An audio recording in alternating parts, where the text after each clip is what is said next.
Hopefully everyone can see it. If not, please tell me. But I'm not really going to speak about any of the topics in a manner of speaking of what Roger just mentioned. But to try and put a different spin on some of the stuff we've heard this morning for a little bit of variety is the spice of life, as they say. Oh, please work. There we go. Right, so this is just one example of like the direction that I'm going to try and take this talk into. So if we look at, say, the climate adaptation strategy that the EU came up with, and similar policies exist with other countries as well, right? So the EU said through their policy, they're going to try and look at how does disaster insurance work across Europe, and how can they help to make that better. They've got potential ideas and help to try and promote the idea of how do we finance disaster risk management? How do we finance an improvement in the level of resilience that we have so that Europe or wherever we live in can better cope with those disasters and climate change when its impacts inevitably start to manifest?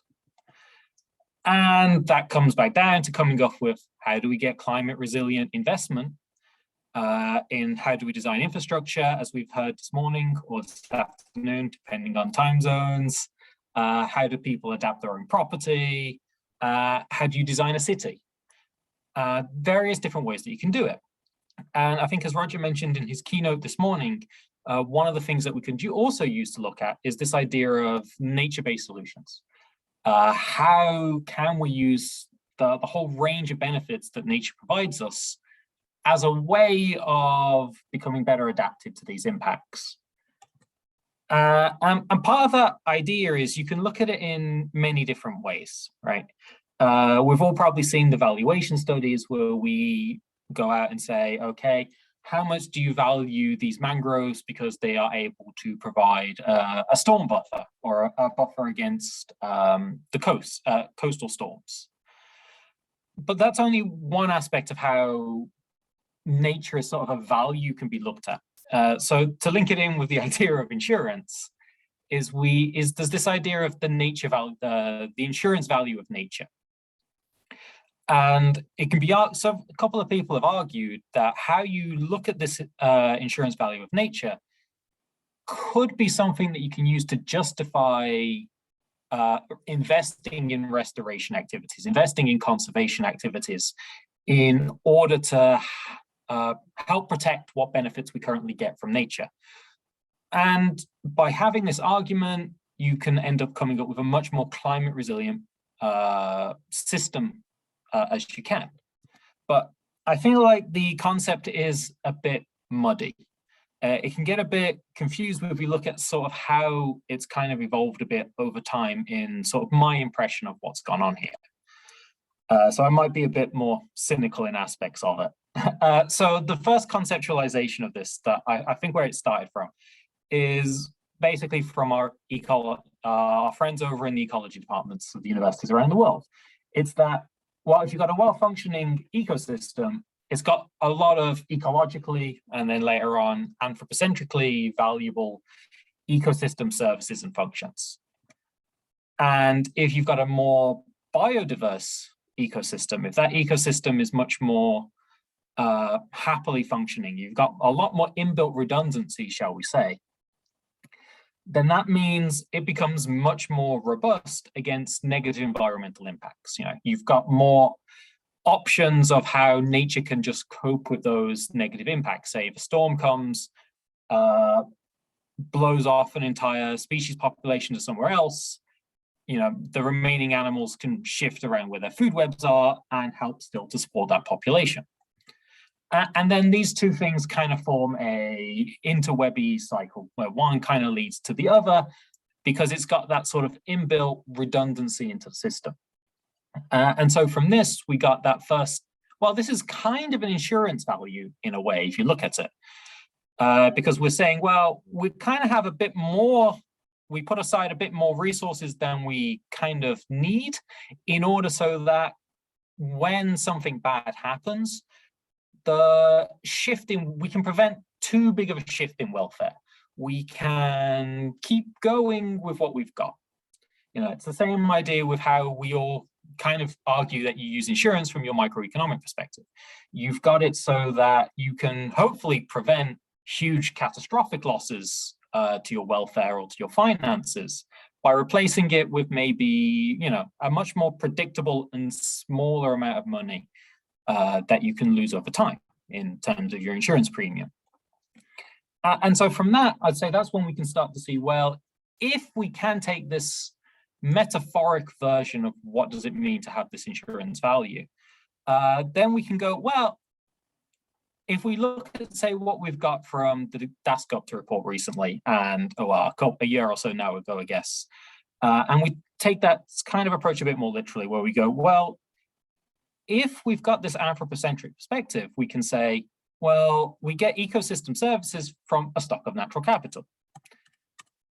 If we have a diverse portfolio of natural capital, then that becomes much more resilient to negative shocks. It's the whole reason, in a way, we have this portfolio diversification in a sort of probably an oversimplified manner.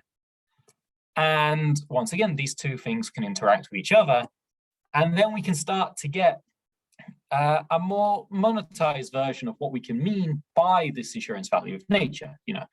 If we have a ecosystem manager, a park manager, your local environmental department of your government, you look at what your nature value of stock is, and then you can go, oh, there is enough redundancy inbuilt into this environment that effectively generates surplus value to me. It's got something that is actually useful outside of just what it can present. And if we can do that, if we can look at, say, how much of a disturbance we can prevent because of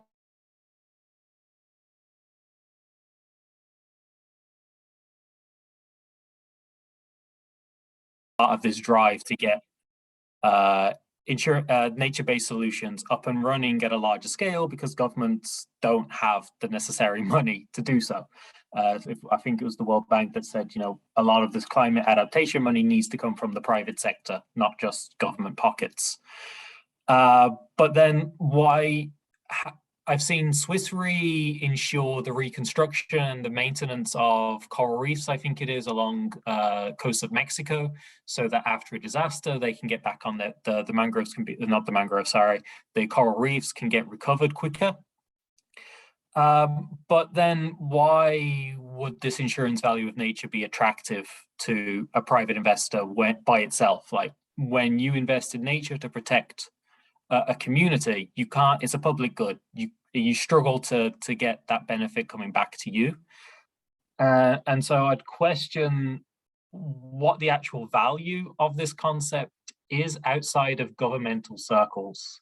But even then, you'd still need to think of how can you actually include this value in, say, how we currently approach, how we do our accounting systems and recording what's a good investment and what's a bad investment. That's kind of about it. I'm now terrified my internet's going to cut out again. Okay, so I would like to come back to this idea of the value for society. If it provides value from the point of view of the policymakers, it might be that it provides value for society as a whole. Would you like to elaborate a bit more on that?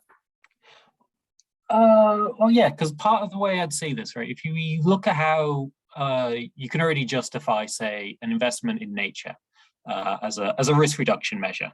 Right? You say that you plant X many trees in this area of the riverbed, it will reduce flood damage downstream by X thousands of pounds or appropriate local currency.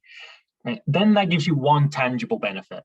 But then on top of that, then you've got, well, we're restoring this area. And if we, say, use the example of European floodplains, they're all heavily degraded because of how humans have changed land uses and exploited it over the years. But then does biodiversity have a tangible value that that someone can market and sell necessarily? I'd say that's still predominantly, say, a social value of having a better functioning ecosystem. And then that's a public good. It exists. You would struggle to monetize it in a way that you could, I'd say, get a proactive private investment in it. I'm not necessarily saying that that won't happen for all types of ecosystem restoration or conservation, but to have it at the sort of scale we would need for nature-based solutions, I'm less convinced. And then it would have to come from the fact that the government is the one who can say, well, it's for the good of society, so we should be the ones who are financing this development.